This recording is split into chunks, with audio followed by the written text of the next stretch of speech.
Good afternoon. Like I outlined after the game on Sunday night, we laid an egg, if you will. And how do you lay an egg in the National Football League? Really, it doesn't require much. A few specific instances I'll outline that kind of produce the outcome.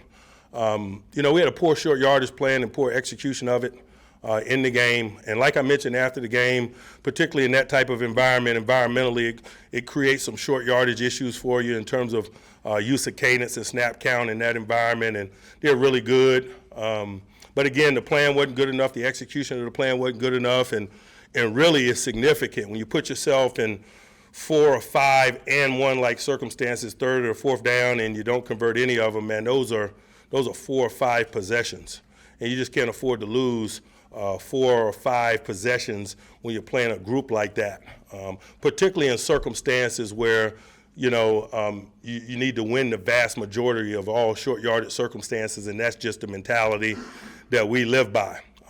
We failed miserably in that regard, and I thought it was catastrophic to our efforts. It didn't allow us to sustain drives. It didn't allow us to possess the ball. It didn't allow us to play a certain number of snaps. It didn't allow us, obviously, to score points. You couple that with some drops, it made for tough sledding, and that's how you get 3 points in the National Football League. On the defensive side of the ball, man, we busted a few things, and if you bust a few things and you're playing good people, they strike up the band and you got your extra point block team out. And that's what happened to us a couple times in game. There's no way around that. We got to get better. I acknowledge we're playing with some new people and some central communication-like positions at the linebacker position. We had Cam Kelly in there at safety and so forth, but not good enough in that regard. Those two things coupled with not producing splash in teams, and we got a veteran special teams core unit. It's reasonable to expect those guys to be positive contributors to our efforts in the terms of splash or field position-like plays or game-changing-like plays, and we just didn't get it. There was nothing really in the special teams game that was below the line, but we didn't get the splash that was desired, particularly with things unfolding the way that they were unfolding in the other phases of the game. So that's how you lay an egg. We met and looked at it yesterday and talked about it. It's important that we understand what produced it. It's also important that we don't dwell on it and that we're ready to move forward and prepare for this next opportunity. I just think that's reflective of the journey that is a season in the NFL. At times you're going to have some negativity, man, and have bad performances potentially. You better not stack them on top of each other. You better transition and move forward. And so this is going to be a big challenge for us in that regard this week as we center our focus and get singularly focused on our next challenge, which is Seattle.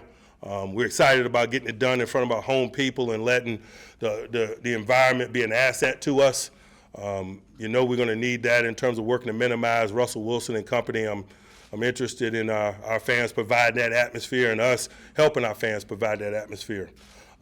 Looking at some injuries from in-game before I get on specifically to Seattle, a lot of bumps and bruises associated with play as I stand here, whether it's Pouncey or Juju or others that we talked about briefly in some form or fashion after the game. They may be limited at some portions of the week, at early portions of the week, but I think we're all optimistic about their availability. The week will tell the story as we work. Rosie Nix is one that's probably a little bit different, worth mentioning. He has a knee injury that's being evaluated. He may miss this game and another or two. I have more information as we gather it regarding him, but he is one, and I don't think I specifically mentioned him after the game, that may be a little different than some of the others. As we always do, we'll evaluate their availability and kind of make plans accordingly as we push through the week. Now on to Seattle. Let's start with the offense, and if you're starting with Seattle on the offense, you need to talk about Russell Wilson. We got a big-time challenge there, veteran signal caller with some unique talents. Awesome passer in terms of arm strength and touch and field awareness and so forth, coupled with unique run capabilities. And they use his unique run capabilities in a lot of ways. They use it in the design run game, whether or not he has the ball or not. You better account for him in the running game, and particularly in situations in those moments. They go to it often. They went to it kind of at the end of the game last week in an effort to secure victory versus Cincy. But that's always been the case, man. They thoughtfully utilize his mobility. He also uses it in an improv sort of way to extend plays and to create big plays. He's capable of running and breaking you down in the passing game and gaining yards, but he's also capable of just extending, moving within the pocket and staying behind the line and having an opportunity to see the full field and get balls down the field. Made a significant play kind of before half last weekend versus Cincy to their rookie DJ Metcalf, kind of in that way, extending and moving in the pocket. So we got to be good in coverage. We got to be prepared to be good in coverage extended. Obviously, we got to do a good job of containing and rushing him, and it kind of starts there. If you look at their running backs, man, they got two really capable guys, and Carson and Penny. Penny, they drafted in round 1, obviously, to be the guy. Carson is very much in the mix because he's got guy-like characteristics. He's got a good base about him. He plays with good contact balance. He's got a really good run demeanor.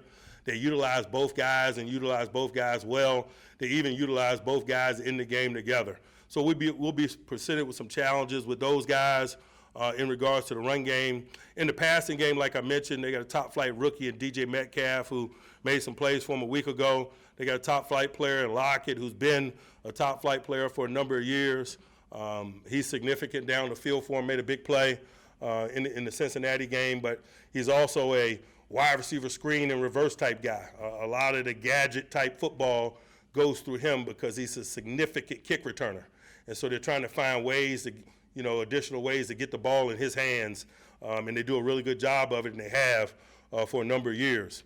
On the defensive side of the ball, man, we got to deal with that tough 4-man rush. And historically, it has been a tough 4-man rush. They use a myriad of people like a lot of 4-3 teams do. They have a run-down crew, they have a pass-down crew, and they'll have some special players intermingled in both. They acquired Clowney, obviously, recently, and he merits some attention, and deservedly so. We better work to minimize him in those definitive moments. What type of catalyst he can be for a defense, and that's why they went out and acquired him, and they needed somebody of that significance probably to replace Frank Clark, who, in looking at their cut-ups from 2018, was a significant contributor. The development of Quentin Jefferson, I think, is worth mentioning. Former Woodland Hills product, man, is really coming to his own, man, played really good last year, particularly in the passing game and with his rush skills, and I think that was exemplified in how he played last week. I think he had 2 sacks last week against Cincinnati. That's somebody on the interior in those passing situations that you better be ready to deal with, just like you better be ready to deal with Clowney on the perimeter. On the linebacker level, man, they got big-time continuity and a veteran presence here. With Wagner and Wright specifically, those are guys that have been in Seattle for a number of years and are well-schooled in their frame of thought and how they play football.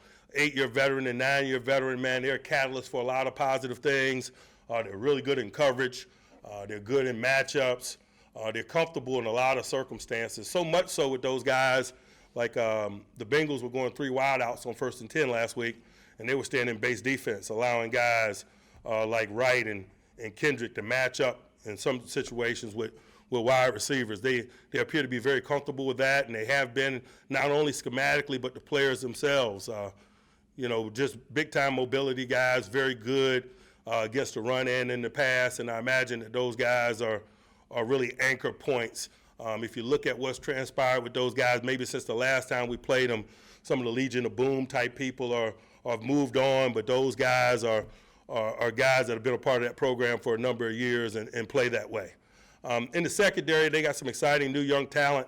Griffin, the left corner, 26, is really talented, really good in bump, really fast. But that's always the case with Pete Carroll coach defenses, man. They'll have corners that play on the line of scrimmage, guys that are long, guys that get their hands on you and disruptive. They got safeties that cover a lot of grass, that are strong hitters, that are ball searchers. They thrive on the turnover. They thrive on putting pressure on the quarterback. That's on their tape, whether it's in 18 or even in the early stages of 19. So we got to do a good job of taking care of the football and possessing it. We got to do a good job of protecting our quarterback, among other things. But all those things aside, we got to get back to work. We got to put play on tape that reflects our intentions. And so we're focused on us as we prepare for those guys with respect to them. We're focused on us and the things that we need to do to play winning ball as we get into the second week of preparation in this 2019 season. Questions? Mike, you didn't mention Watt or Hayden. Are they still feeling? Yeah, those are some of the guys that I mentioned that may be limited at the early portions of the week, but as I stand here, we're optimistic about their availability. If that changes, it'll be reflected in their lack of practice participation as we push through the week. Mike, did the Knicks injury affect your ability to run the ball, or the decision not to run the ball? No excuses in that regard. Was he injured early in the game? Is that why he wasn't on the field? He got injured in game. Mike, do you have a fullback a player on the roster who can play fullback in this game if we'd like to utilize? You know, we have some candidates. You know, we spent some time, as we always do, looking at other options in areas where we don't have a lot of depth. The fullback position is an area that we don't have a lot of depth, so we're not opposed to looking at other people. We spent some time looking at defenders in the spring and summer, but we're also capable of looking at and utilizing tight ends, which we've done in the past quite regularly. What about Sean Davis, Mike? Do you expect him to practice this week? Again, he's in that group of guys that I mentioned. Mike, how does the job for your pass rushers change going from a guy like Brady to a guy like Russell Wilson? And how does it make it less likely that you sort of take one performance and project it on? It's challenging, but it's challenging in a different way. You know, Tom utilizes his talents and experience to make good and quick decisions. Man, he feels the rush extremely well. So oftentimes, even when you're beating people, the ball is out. The speed in which the ball comes out is a challenge relative to him. You know, Russell is capable of that and does that, particularly when they spread you out and things of that nature. But he also brings a unique challenge of mobility and his ability to extend the play and also just get on the perimeter of your defense and get chunks of yards. So the containment of him is significant, but also we better not be so contained conscious that we provide interior escape lanes. He's just got a well-rounded game. He's got well-rounded talents. He utilizes all of them.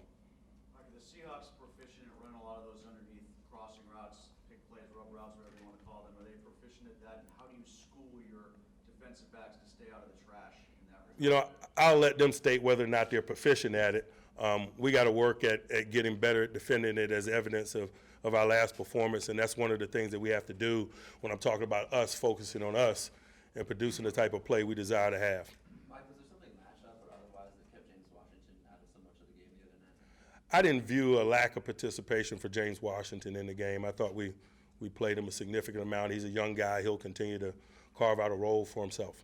Mike, with the veterans that you have up front on the offensive line and quarterback, what did you view as the shortcoming in the short yardage situation? Where did you see it went wrong for you?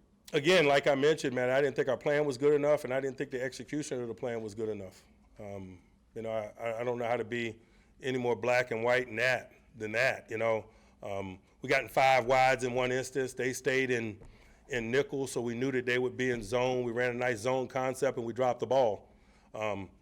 Is it a good plan? Only if it works.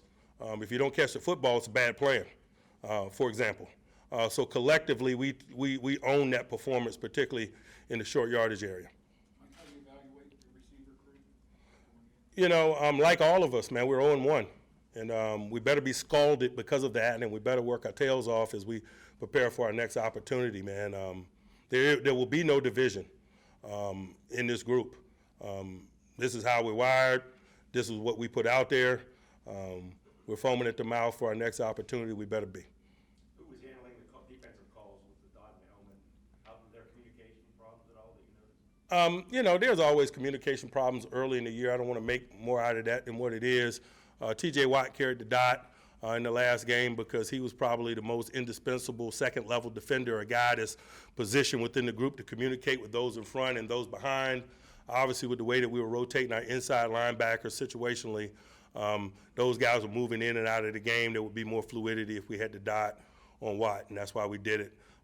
We'll make those decisions week to week as we define our roles and as we gain traction in that regard. He's a capable guy. good communicator and leader, non-issue there in terms of what he's capable of doing. Is there any reason, Mike, why historically it's always been safety inside guy as opposed to outside guy? Or, like, I know what you said there about shuffling your inside guys in and out. There is no global guidelines. It just better be somebody that's on the field almost all the time. Mike, did the Patriots double Juju a great deal in Minnesota? Do you expect to see that every week? Juju expects to see that every week. That's just life for him. But that's nothing new, man. They doubled him just about every situations in 2018 here in Heinz Field. You know, he's a significant player, situational at least. People from time to time, particularly those that play man, are going to put 2 people on him.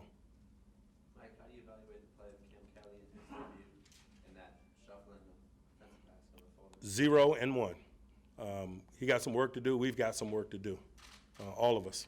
Do you expect to see perhaps Sean back this week? Again, like I mentioned, he's in that pool of guys. Practice availability is going to be the storyteller.